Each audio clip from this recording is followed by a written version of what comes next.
Carolina Guerrero, journalist and producer. Once there was a girl named Carolina who always wanted to learn something new. In Colombia, where she grew up, she was taught people how to scuba dive. When she moved to New York City, she became an artist, dealer, and a designer. Later, she organized workshops, art shows, and cultural fests all around North and South America. The world was so rich and full. Carolina thought, how how could anyone limit themselves to just one place, one language, and one culture? In her new home in New York City, Carolina loved to listen to the radio programs that told her deep, important stories about things she would otherwise never have known about. But these programs were only in English. What about people like herself? People who spoke Spanish? Why wasn't there a place where they could tell their own stories in their own language? Carolina decided to start her own podcast.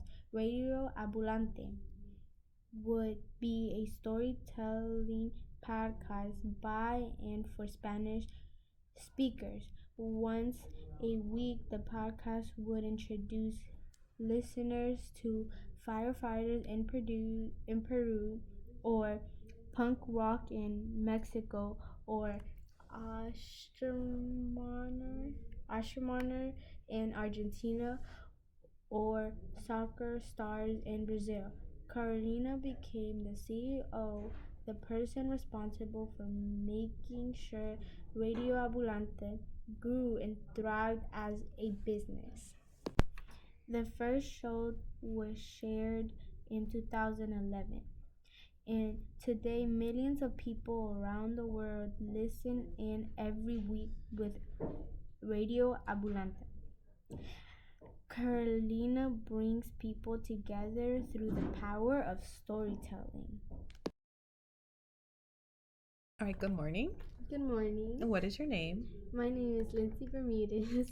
And where are you from? I am from El Salvador, San Miguel. And where's your family from? Salvador, San Miguel. Okay, very nice. And can you tell us a little bit about Carolina Guerrero and how you relate to her?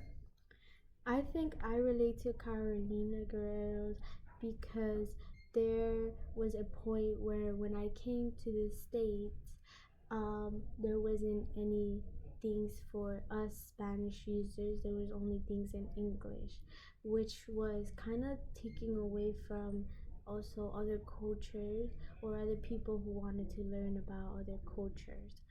So I think I can relate to her because I would have definitely appreciated more at the time where I needed Spanish things instead of English things, and I also wanted people to embrace my culture as well.